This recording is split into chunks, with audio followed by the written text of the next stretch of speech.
기도하심으로 표다 시작하겠습니다. 하나님 감사합니다. 오늘도 말씀 앞으로 우리를 불러주시고 주의 말씀을 묵상합니다.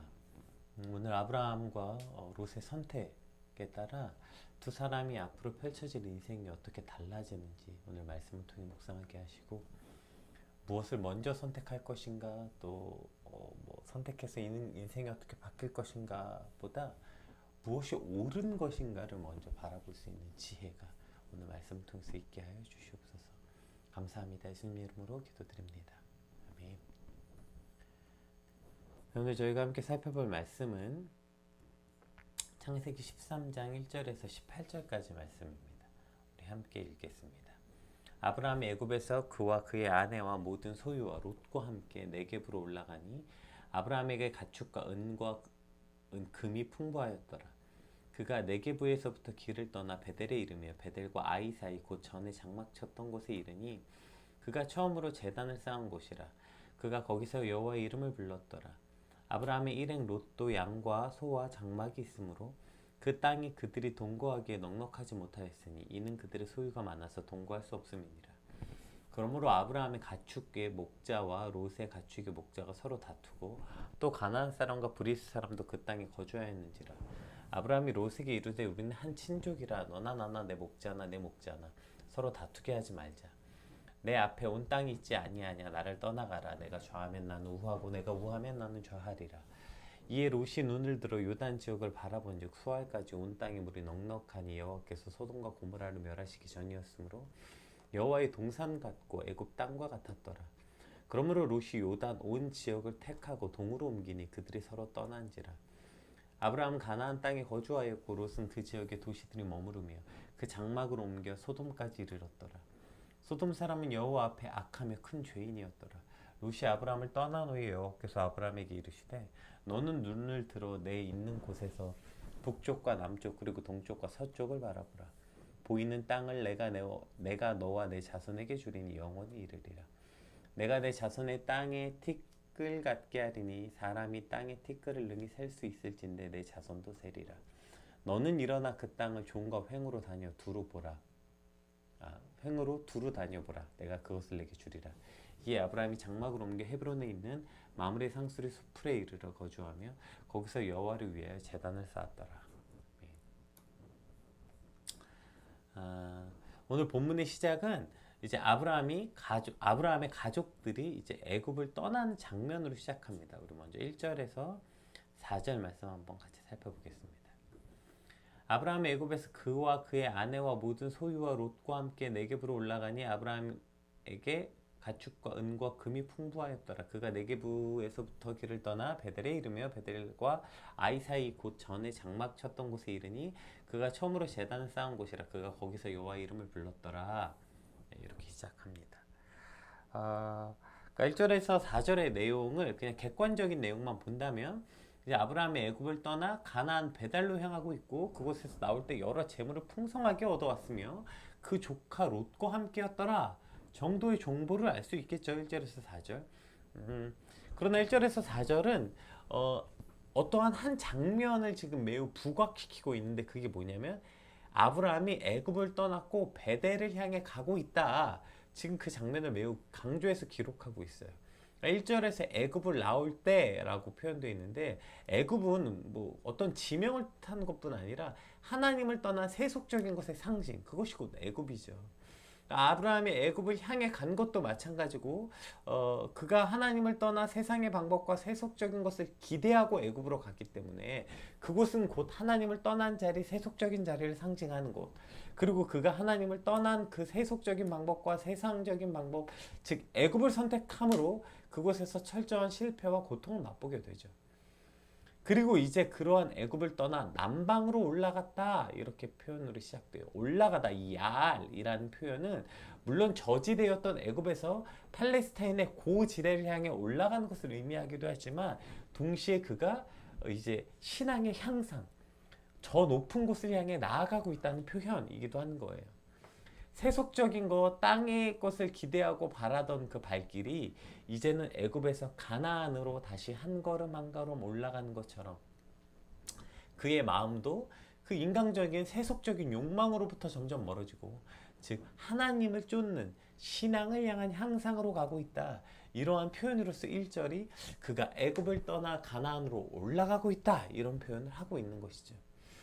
특별히 그가 애굽에서 했던 실수와 어리석은 삶에서 다시 원래의 자리, 특별히 그가 단을 쌓고 하나님을 예배했던 베델로 다시 돌아가 여호와의 이름을 불렀다.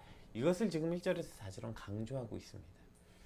여기서 여호와의 이름을 불렀다는 것은 어떤 그 주석에 의하면 이렇게 표현되어 있어요. 아브라함은 베델과 아이 사이에 이르자마자 그 전에 그가 여기서 하나님께 단을 쌓고 예배드렸던 일과 그 후에 애굽에 내려가서 지었던 죄가 생각나서 통회하는 심정으로 하나님을 부를 수밖에 없었다. 그러니까 그가 베델에 딱 도착하자마자 만감이 교차했던 거예요. 과거에 그래 내가 하나님을 여기서 부르짖었었지. 그런데 내가 하나님을 떠나 애굽으로 가서 그 무슨 말도 안 되는 죄를 지은 것인가. 그래서 내가 얼마나 비참한 지경에 아내를 빼앗기고 뭐 그 지경에 이르렀던 그것이 떠올라서 그가 통회하는 심정으로 여호와의 이름을 그냥 간절히 부를 수밖에 없었다. 이러한 해설이 존재하는 것이죠. 어제 살펴보았던 본문은 아브라함의 연약함, 믿음의 조상이라고 불렀던 아브라함의 믿음 없음, 굉장히 역설적이지 않습니까?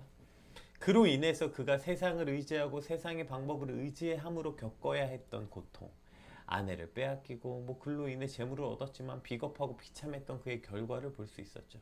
그러나 오늘 본문은 그 비겁하고 비참했던 과거에서 애굽에서 다시 하나님이 약속했던 가나안으로 하나님을 예배했던 베델로 돌아오는 아브라함의 모습을 보여주고 있습니다. 그리고 이것이야말로 참 믿음이 아닐까 생각해 보게 됩니다. 믿음을 잃지 않는 것, 그래서 믿음을 가지고 넘어지지 않을 수 있다면 참 좋죠. 그런데 그것이 인간이 가능할까요? 넘어지지 않는 사람이라는 게 과연 존재하긴 할까요? 핵심은 넘어지지 않는 게 핵심이 아니라 그 넘어진 곳에서 다시 일어서서 죄 지은 자리에서 다시 일어나서 그것을 등지고 하나님께 나아가는 것, 그것이야말로 참 믿음의 모습이라는 것을 오늘 본문이 보여주고 있다는 것이죠. 세상의 욕심과 세속적인 그 애굽을 떠나 다시 하나님 앞으로 하나님을 예배하는 그곳을 향해 돌아가는 것, 이것이야말로 진짜 믿음의 여정이 아닌가 생각해 보게 됩니다. 왜요? 믿음의 조상의 아브라함의 시작은 위대한 믿음을 가지고 있어서 어떠한 역경에서도 흔들리지 않았던 아브라함의 모습을 보여주는 게 아니라, 믿음의 조상이라고 불렸던 아브라함의 모습은 그가 넘어지고 죄에 빠지고 두려움과 비겁한 선택을 했더라도 다시 그곳을 뒤로하고 애굽을 뒤로하고 하나님께로 하나님을 부르짖었던 그 베델을 향해 돌아가고 있다는 것을 기록하고 있다. 오늘 이것이 우리가 주목해야 되는 것이죠. 우리의 믿음의 여정도 마찬가지죠. 어떻게 넘어지지 않을 수 있겠어요? 어떻게 세상의 욕심과 욕망에 안 끌릴 수 있겠어요? 우리 모두가 세상의 욕심과 욕망에 끌릴 수밖에 없고 죄에 넘어질 수밖에 없고 죄에 빠질 수밖에 없지 않겠어요? 제가 이제 자주 사용하는 그 나무라는 시처럼, 어떻게 나무가 됩니까? 전 생애가 나무처럼 흔들려야죠. 그렇게 나무가 되는 거죠. 어떻게 흔들리지 않고 바람도 맞지 않고 뿌리 깊은 나무가 될 수 있겠어요? 그렇게 세상에 흔들리고 죄에 빠지기도 하지만 다시 베델을 향해 나아가고 그곳에서 여호와의 이름을 부를 때 자신이 한 어리석음으로 인해서 가슴을 찢기도 하고, 그럼에도 불구하고 다시 나를 인도하시는 하나님의 이 놀라운 은혜에 눈물을 흘리는 이 과정, 이 과정을 통해서 아브라함은 믿음의 조상이 되는 거지, 아브라함이 애초부터 굳건한 믿음을 갖고 절대 흔들리지 않았기 때문에 믿음의 조상이 된 게 아니라는 사실입니다. 그것을 통해 우리도 이러한 흔들리는 과정, 그 회복과 죄를 떠나는 과정, 이것을 통해 어제보다 조금 더 견고한 두 다리를 가지게 되는 것이고, 그것이 우리가 살아가는 믿음의 여정이 되는 것입니다. 문제는 뭡니까? 뻔히 알잖아요. 지금 내가 요즘에 애굽에 살고 있다는 거 뻔히 알잖아요. 요즘에 내가 내 욕심과 욕망에 끌려 그냥 애굽에 살고 있는 거 다 알잖아요. 다 알면서도 그냥 모르는 척 애굽에서 뭉개고 있는 게 문제죠. 그저 그냥 그 애굽에서 뭉개고 살고 있는 게 문제라는 거죠. 오늘 내 삶이 애굽에 있는 거 안다면, 하나님을 떠나 내 욕심과 욕망에 이끌려 살고 있고 세속적인 방법과 세상의 욕심에 이끌려 살고 있는 걸 안다면, 오늘 저와 여러분의 하루가 다시 베델을 향해 나아가게 되길 소망합니다. 미친 척하고 지금 뻔히 내가 애굽에 있는 거 알면서도 죄의 욕망에 빠져 있는 거 알면서도 그냥 모르는 척 그냥 보지 않으려고 애쓰는 삶이 아니라 다시 하나님을 바라보고 애굽을 등지고 베델을 향해 하나님의 이름을 부르짖고 갈망했던 그곳을 향해 그곳에 다시 나아가 하나님의 이름을 부르는 저와 여러분의 삶이 되시길 주님의 이름으로 축복합니다. 그리고 오늘 이 아브라함의 이 경험은 이제 이후에 아브라함이 무엇을 선택하는지 아주 지대한 영향을 끼치게 됩니다. 우리 5절에서 7절 한번 살펴보겠습니다.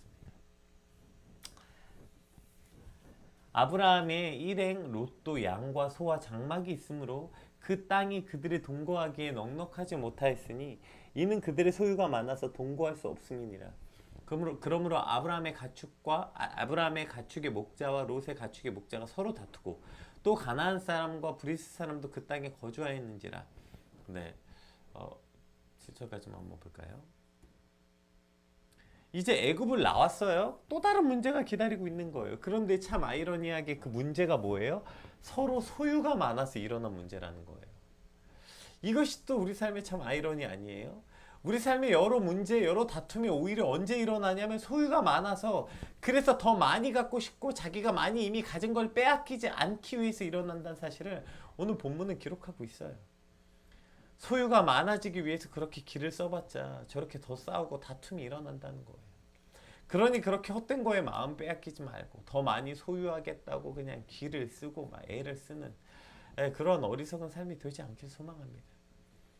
유목생활하는 저들에게 유목생활이 뭐예요? 가축들이 먹을 것을 따라서 마실 물을 따라서 그렇게 이동하면서 살아가는 건데 정작 한정된 그 풀과 한정된 물이 가축이 많으니까 오히려 다툼이 일어난 거예요.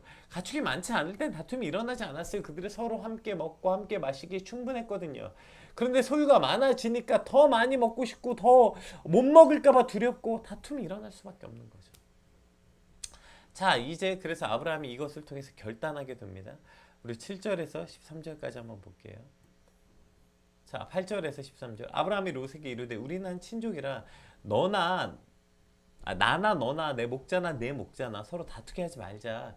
내 앞에 온 땅이 있지 아니하냐. 나를 떠나가라. 내가 좌하면 나는 우하고 내가 우하면 나는 좌하리라. 이에 롯이 눈을 들어 요단 지역을 바라본즉 수알까지 온 땅에 물이 넉넉하니 여호와께서 소돔과 고모라를 멸하시기 전이었으므로 여호와의 동산 같고 애굽 땅과 같았더라. 그러므로 롯이 요단 온 지역을 택하고 동으로 옮기니 그들이 서로 떠난지라. 아브라함은 가나안 땅에 거주하였고 롯은 그 지역의 도시들에 머무르며 그 장막을 옮겨 소돔까지 이르렀더라. 소돔 사람은 여호와 앞에 악하며 큰 죄인이었더라. 자, 이제 우리가 서로 헤어지자. 네가 원하는 땅을 먼저 선택해라. 이렇게 우선권을 조카에게 줍니다. 이제 제가 게임을 진행할 때 종종 있는 일인데요. 어떠한 게임을 하기 위해서 우선권을 갖기 위한 게임을 또 하게 돼요. 예를 들어서 어떤 게임을 하는데 먼저 공격할 것인가 먼저 방어할 것인가 가위바위보를 통해서 결정하자. 이렇게 가위바위보에서 이겼어요. 그래서 내가 우선권을 택했어. 공격할 것인가 수비할 건지. 그런데 만약에 이 게임은 수비하는 게 무조건 유리한 게임인데 우선권을 갖고도 공격하는 사람들이 있어요. 우선권을 가지면 뭐예요? 선택이 잘못됐는데. 오늘 롯의 선택이 이와 같다고요. 우선권을 가졌어요. 그런데 롯이 선택한 기준이 뭐예요? 당장 눈에 보기 좋은 곳, 눈에 풍요롭고 풍성해 보이는 곳. 마치 이것은 오늘 또 본문이 뭐라고 표현해요? 애굽과 같은 곳을 선택했어요. 애굽과 같은 곳. 네. 다시 세상적인 어떠한 화려함과 어떠한 욕심이 있고 그것이 뭔가 풍성함, 성공을 가져다 줄 것만 같았던 곳. 그런데 하나님이 계시지 않고 죄가 만연한 것인 걸 뻔히 보였지만 소돔 사람은 악하여 여호와 앞에 큰 죄인이었더라.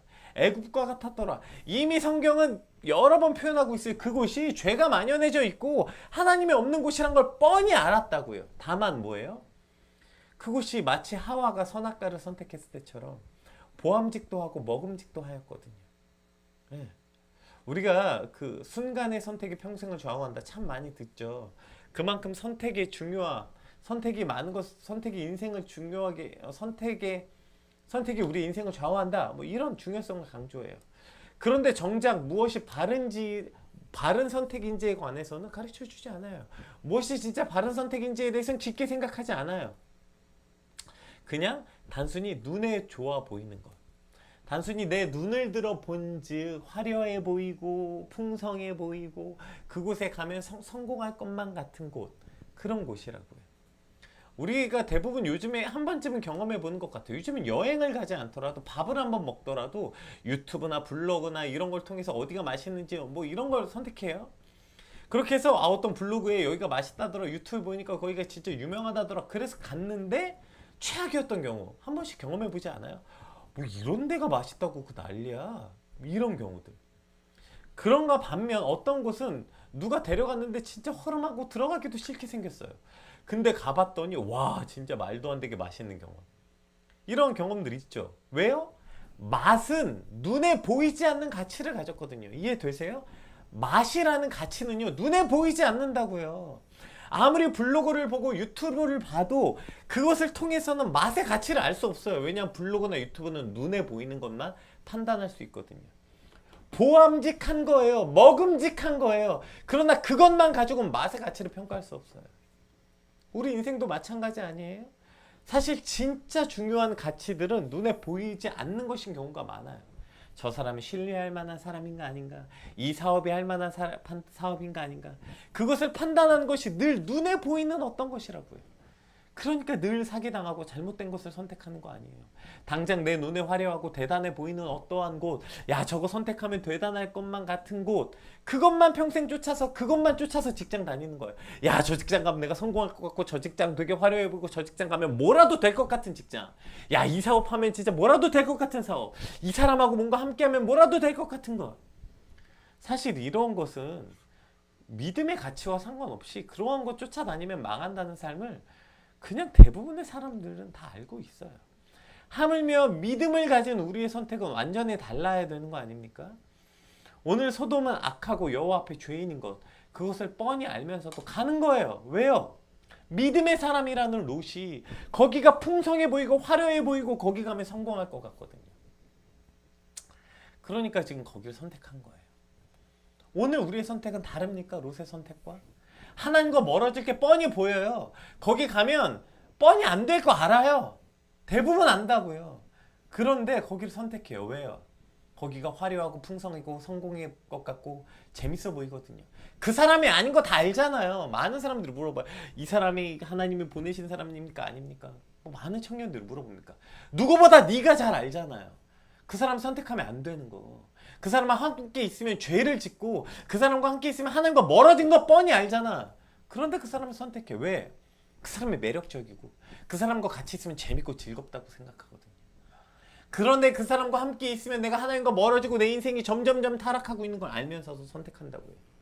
그 사람을 선택하고 그 직업을 선택하고 그 일을 선택한다고요. 뻔히 알면서. 왜요? 그곳이 애국과 같고 그것이 풍요로워 보이고 그것이 화려해 보이거든요.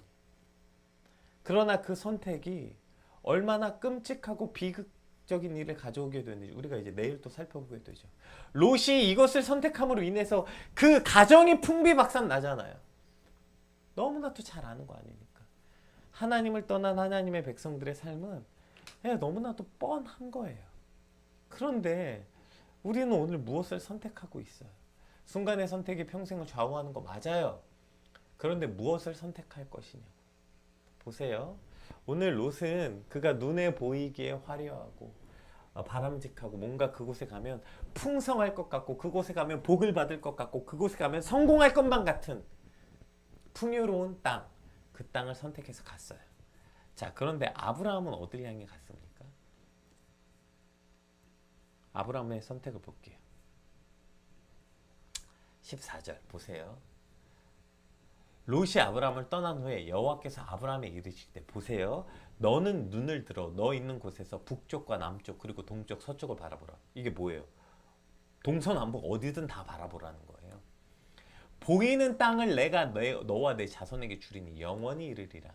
내가 내 자손의 자손이 땅에 티끌 같게 하리니 사람이 땅의 티끌을 능히 셀 수 있을진데 내 자손도 세리라. 이 말이 뭐예요? 네가 만약에 땅에 티끌을 셀 수 있으면 네 자손도 그렇게 셀 거다. 티끌과 같이 내가 너에게 수많은 풍요로움과 자손을 허락하겠다는 거예요. 너는 일어나 그 땅을 종과 횡으로 두루 다녀보라. 내가 그것을 내게 주리라.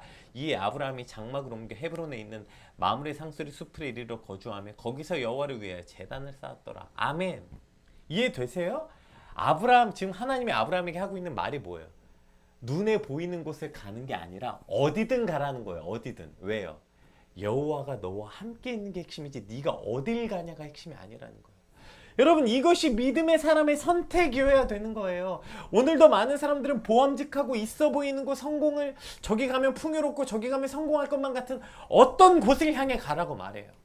그런 하나님의 선택은 그게 아니라는 거예요. 어디든 가래요. 어디든. 어디든 가면 여호와가 함께 계시는 그곳이 곧 하나님이 성공하게 하는 길이라는 거예요. 그러니까 어디든 가던 하나님이 널 성공하게 하겠다는 게 아니라, 그리스도인의 성공은 풍요로워 보이는 곳이 아니라 하나님과 함께 있는 곳, 그리고 그곳에서 하나님과 함께하는, 뭐래요? 거기서 여호와에 위하여 제단을 쌓았더라.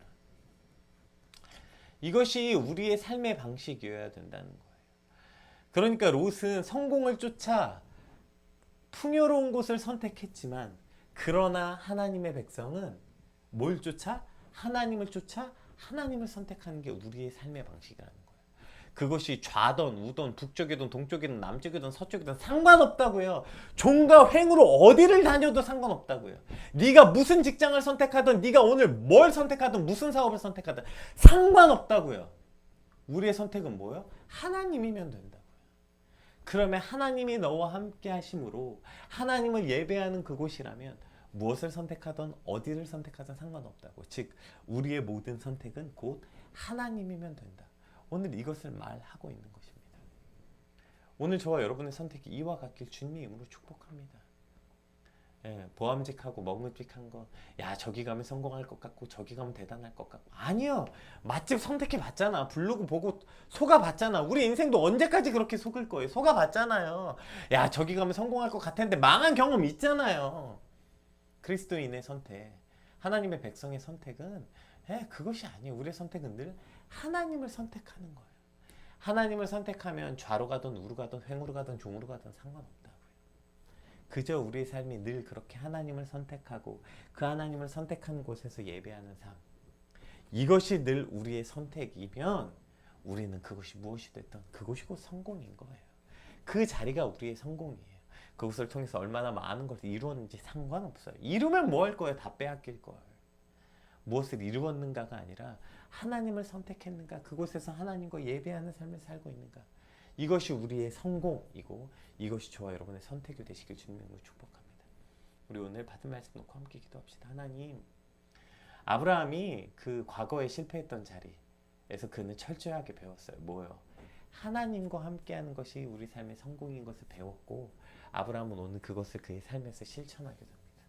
오늘 우리도 사실 그런 경험이 있잖아요. 실패해본 경험이 있잖아요. 그런데 우리는 또 똑같은 실패를 반복하고 있는 것 아닙니까? 하나님, 오늘 나의 선택이 화려하고 있어 보이고 성공할 것만 같고 풍요로운 물이 있어 보이고 돈이 많을 것 같고 명예가 있을 것 같고 대단해 보이는 자리가 아니라 그저 하나님이 함께하는 곳, 하나님이 함께 하시는 곳, 그곳을 선택하는 것이 주님 오늘 나의 선택이 되게 하여 주시옵소서. 그곳에서 하나님을 예배할 수 있고 그곳에서 하나님과 함께 살 수 있다면 그것이 곧 나의 성공한 인생입니다.